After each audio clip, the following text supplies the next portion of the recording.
केसर pride आंगन ढाबा के सामने मूंदी रोड खंडवा। हमारी विशेषताएं आवागमन हेतु भव्य प्रवेश द्वार, भव्य मंदिर, कॉलोनी में सुगम आवागमन के लिए सीमेंट कंक्रीट रोड की उत्तम व्यवस्था, अंडरग्राउंड इलेक्ट्रिफिकेशन, उचित पानी की निकासी के लिए अंडरग्राउंड ड्रेनेज लाइन की व्यवस्था, कॉलोनी में प्रकाश हेतु स्ट्रीट लाइट एवं बिजली की उत्तम व्यवस्था, पीने के पानी के लिए इलेक्ट्रोफ्यूजन फिटिंग के साथ एचडीपी पाइपलाइन, सुरक्षा के लिए कंपाउंड वॉल, वॉकिंग हेतु वॉकिंग ट्रैक, संपूर्ण कॉलोनी पूर्ण रूप से वैध, 24 घंटे पानी की सुविधा उपलब्ध, बाईपास से बेहतर connectivity, CCTV camera, common area, बच्चों को खेलने के लिए प्ले जोन, विशाल सुसज्जित गार्डन, 24 घंटे सिक्योरिटी गार्ड की सुविधा और 5G इंटरनेट की अंडरग्राउंड सुविधा। तो देर किस बात की, जल्द ही बुकिंग करें। बुकिंग मात्र 51,000 रुपए में 8 माह की आसान किस्तों में 0% ब्याज दर पर उपलब्ध है। तो जल्द पधारे केसर प्राइड आंगन ढाबा के सामने मूंदी रोड खंडवा। देखो, पहले तो हम कोर्स कर रहे हैं, उसका नाम है DMLT। इसका फुल फॉर्म होता है DMLT, diploma in medical laboratory technician. ठीक है, जो हम मेडिकल कॉलेज से कर रहे हैं, जो नंद कुमार सिंह चौहान।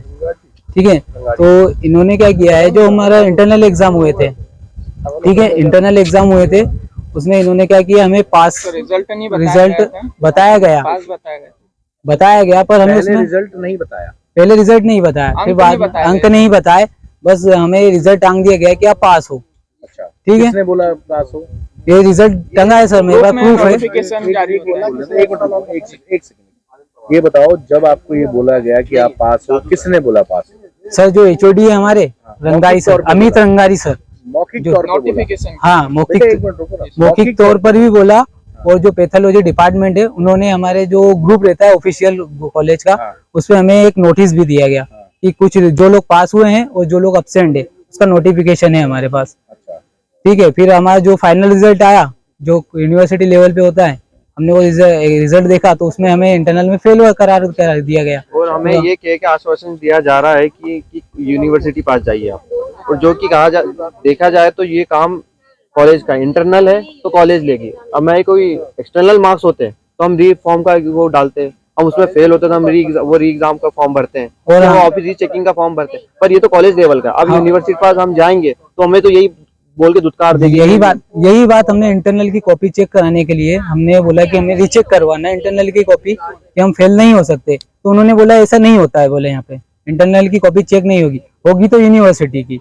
ठीक है, ऐसा बता दिया गया। और जो इंटरनल की कॉपी है वो इन्हीं के पास है, डिपार्टमेंट में रहती है, और इन्होंने हमारा 2 बार इंटरनल एग्जाम लिया है। ठीक है, उसके बाद में ये हमें इंटरनल में उन्होंने पास आउट बताया है, इसका हमारे पास लिखित तौर पे HOD के सील साइन सहित हमारे पास प्रूफ है। पहले लिखित में उन्होंने आपको पास बता दिया? नहीं, पहले मौखिक बताया, फिर उसके बाद उन्होंने ग्रुप में हमें लिखित में दिया गया कि तुम पास हो। अच्छा, उसके बाद फिर जब रिजल्ट आया तो तुम सब फेल हो। और इंटरनल एग्जाम था? हाँ। टोटल कितने मार्क्स का था? टोटल 100 मार्क्स का था। 100 मार्क्स का एग्जाम था। उसमें कितने स्टूडेंट को फेल किया गया?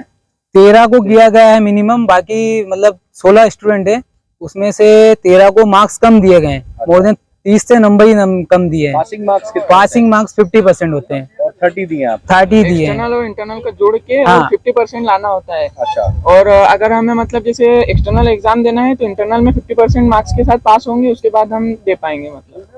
और ये 2 बार होती है इंटरनल। टोटल कितने स्टूडेंट थे जिनका एग्जाम लिया गया था? 16 स्टूडेंट। 16 में से 13 को फेल कर दिया? 13 को फेल कर दिया और 3 को पास किया? 3 को पास किया है।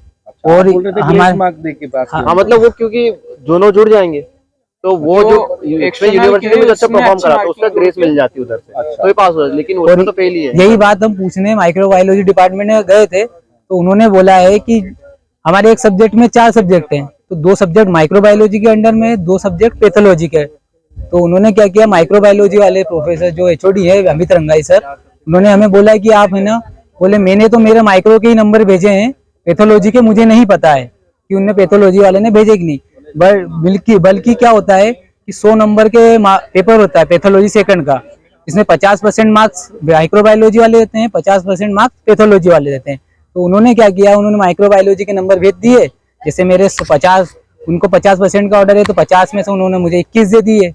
और वो जो पैथोलॉजी सेकंड वाले जो देते हैं मार्क्स 50 में, तो उनका मार्क्स नहीं गया है यूनिवर्सिटी। अब ये जो किया है, इनका क्या नुकसान होने वाला है आपके जीवन में? इस पे नुकसान है, जीवन बर्बाद है, क्योंकि जो 2 साल का कोर्स था वो पहले तो हमारे 4 साल में एग्जाम हुई है, और फिर 2 साल लग जाएंगे एग्जाम देने में। एग्जाम भी देंगे तो उसके बाद कम से कम 1 साल बाद रिजल्ट आता है यूनिवर्सिटी से। अच्छा, एक साल बाद फिर इस बीच इंटर्नशिप कोई देंगे, वैकेंसी वगैरह आती है internship तो तो हम उसके लिए उसके हम पात्र ही नहीं होंगे। मतलब देखा जाए एग्जाम तो जो तुम कर रहे हो डिप्लोमा हाँ। लैब टेक्नीशियन वाला, जी उसमें एक तरह से तुम फेल हो गए। फेल हो और गए। फेल होने का जिम्मेदार आप बता रहे हो कि कहीं ना कहीं जो स्टाफ है जिन्हें आपके एग्जाम चेक किया, उनकी लापरवाही से आपको फेल किया हाँ। जी सर, 16 में से 13 को फेल कर 13 को फेल कर। पवन पवार। अच्छा, और आपका नाम क्या है? नवनीत सिंह पवार। और आपका? गजेंद्र यादव। ये कहना सही है कि यहाँ पर जो मेडिकल लैब टेक्नोलॉजी के लिए जो छात्रों का प्रवेश हुआ था, उनका परीक्षा जो आयोजित हुई थी, उसमें जो बच्चों का जो फेल हुए हैं, और उसमें यहाँ पर ये बात मेरे सामने आई थी कि उसमें कुछ बच्चों की तरफ से बताया गया कि कुछ आपसी विवाद हुआ प्रोफेसरों का किसी एक पर्टिकुलर विषय में, और उनको आंतरिक मूल्यांकन में भी उनको मार्क्स जो दिए गए हैं वो कम दिए गए हैं। तो ये सब बातें जब मौखिक रूप से की जा रही थी, तो मेरे द्वारा ही उन्हें सलाह दी गई थी कि इस संबंध में आप अपना पक्ष एक लिखित रूप में रखें, तो हम जो इसकी जिन जिन विषयों में ये होता है, और 3-4 प्रोफेसर सीनियर प्रोफेसरों की और स्टूडेंट शाखा के प्रभारी उनकी एक कमेटी बना के इसकी जांच कराएंगे, और जो भी होगा वैसी आपको उचित सलाह और मार्गदर्शन देंगे, और यदि उसमें कुछ सुधार की गुंजाइश होगी तो वो आपको अवगत कराएंगे। और आगे इस संबंध में यदि हमारे स्तर का मामला होगा तो हमारे यहाँ से निराकरण होगा, और नहीं तो यूनिवर्सिटी स्तर पे यदि आपको जाना पड़ेगा तो वहाँ का आपको सलाह दी जाएगी। ठीक सर।